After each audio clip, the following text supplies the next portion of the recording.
I came from the mud, there's dirt on my hands.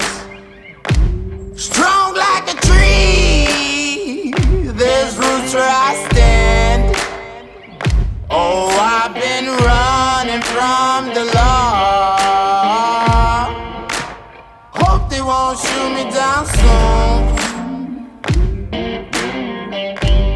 Pacing is like a big one. How do I pace my time trial or triathlon? You know, it's something that we get asked all the time. The art of time trialing or triathlon is it's always knowing the wind direction. And what this means is, like, when we come into a headwind, then power is the most important part. But why is that? You know, and generally it means that in a course of a TT or trial, we can only sustain our position for a certain amount of time. In a 10-mile time trial, my guess is that you can hold like what we call like this a real aggressive position.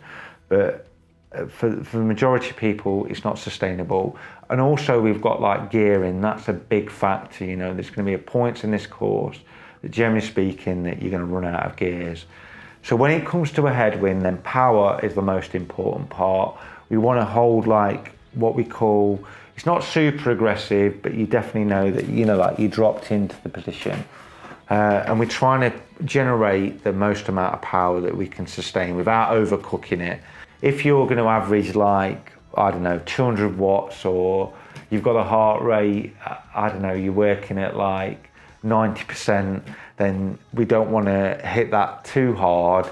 So if we want to average 200, then we're going to go probably around, we're going to probably push like 215 to 230 into the headwind if we're riding a straight out and back like time trial. And then into the tailwind, what we know is aerodynamics are going to kick in then, and you're probably going to get to the stage that you've not got a gear big enough.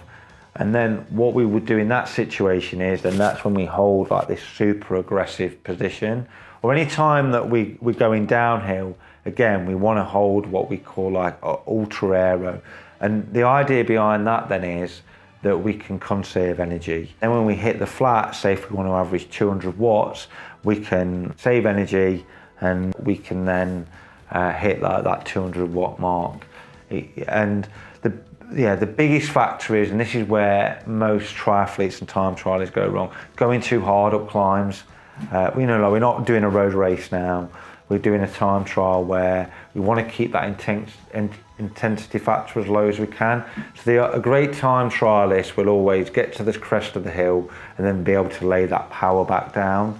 And what a lot of athletes can't do is, if they've only got one gear that they can utilise, so if you like a massive overgear, they can never get that speed back up.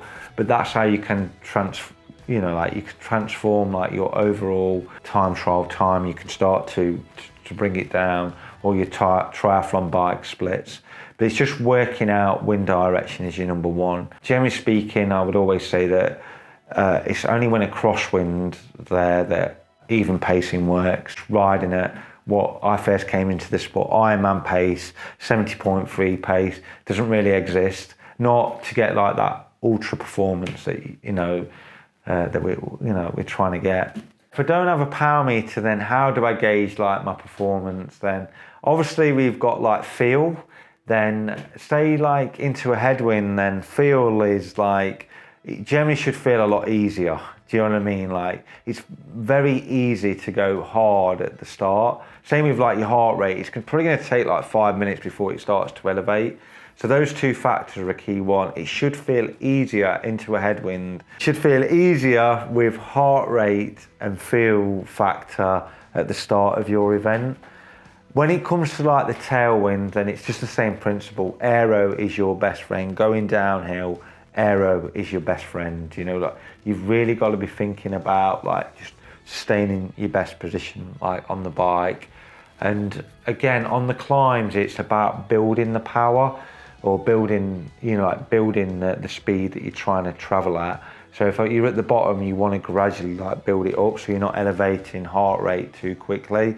But the key is always learning to like not gas it. So you can't breathe at the top. You want to be able to lay that power over the crest of the climb. So it's just the same principle really, just not going too deep on the hills.